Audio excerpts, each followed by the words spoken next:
How to Write a Successful CV, Part 1. Introduction. Getting a strong CV ready is an important part of the job searching process.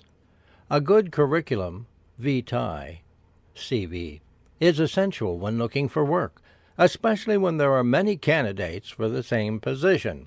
Your objective is to get an interview. Your CV needs to make you stand out from the crowd and ensure that you get to that stage. Remember that recruiters have many hundreds of applications for each job, and on their first sort-through of CVs, they are looking for a reason to reject applicants, to reduce the in-stack.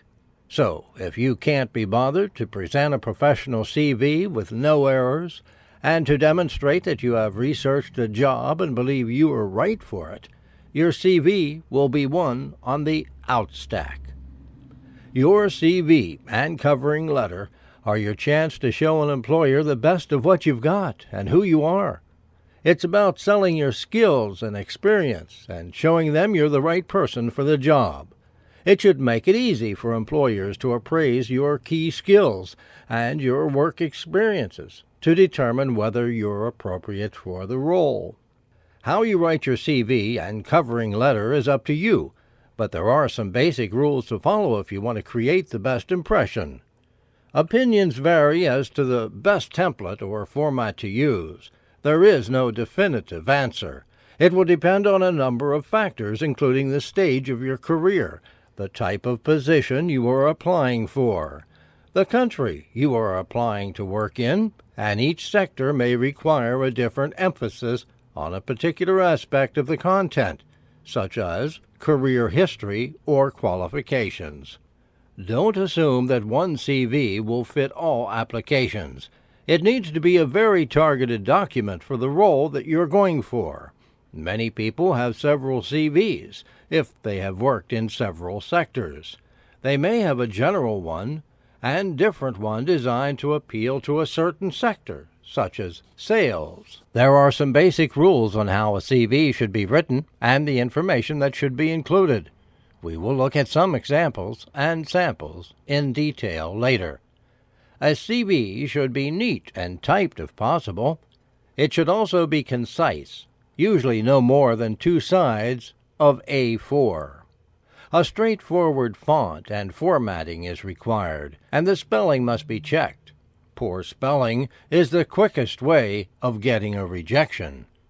It should be positive, stressing achievements and strengths, and make a good impression in a clear and positive way. Check 5 or 6 advertisements for the type of job you're applying for, and then use the common requirements to mold your CV. The more information you have about the job role, duties, and responsibilities, the better you can tailor your CV. So, if you can get hold of a job description, go through it carefully and highlight in your CV wherever you can demonstrate that you meet the specification. The basic format for a CV includes personal details, including name, phone number, email address, and possibly any professional social media presence. You no longer need to include your date of birth, owing to age discrimination rules.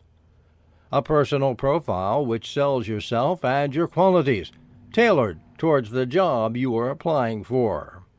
Significant achievements if appropriate. If you have an established career, you should next list your significant achievements that are relevant. This is an opportunity to qualify your achievements. For example, I grew sales by 20% per annum. I produced above-target reduction in overheads. I cultivated relationships with existing clients, achieving a 30% increase in repeat business. Career history.